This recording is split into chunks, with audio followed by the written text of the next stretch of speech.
Okay, now I'm going to go like really Yeah. deep. And this is something I wanted to ask you for a while. Probably on the last one. And I'm glad I'm doing this in person. Through the podcast, I've been learning a lot about every single school of Indian thought, different religions as well. Within Hinduism, different schools of thoughts. Everything points towards nirvana or moksha, enlightenment, whatever you want to call it. I'm sure that's something you've thought about.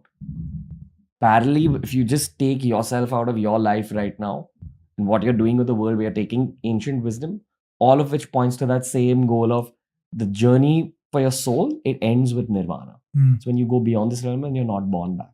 Mhm. Do you think about that for yourself? Maybe in your old age? Yeah, often. I mean, I think about what will happen to what I've been calling my first self. So I believe we have multiple selves.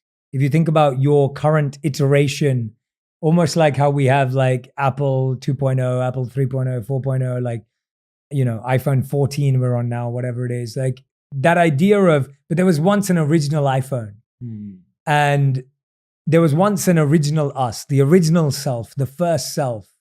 But we've added so many personalities. We've added doctor, lawyer, banker, engineer. We've added relevant, cool, young. We've added podcaster, videographer, editor, artist. We've added so many selves and personalities. But there's a first self. There's an original self. There's a consciousness. And I often think about beyond death, what will happen to that consciousness, because we believe that the consciousness existed before this body, the consciousness exists in this body, and the consciousness will continue to exist after this body. And I often think what will happen with that, and like you said, there are many different theories or many different concepts of what can happen. But to me, the biggest thing that I've taken away through my study is that the nature of the consciousness is more important than what happens to the consciousness. Because what happens, we will have to wait and see, right? We'll have to wait and experience. But the nature of the consciousness is to serve. The nature of the consciousness is to help. The nature of the consciousness is to care with compassion and empathy. When you look at the whole universe, everything that is made universally is always serving. The sun is serving us. Water is serving us. Trees are serving us. The animals are serving each other and serving the trees back. Everything is working in perfect synergy of service.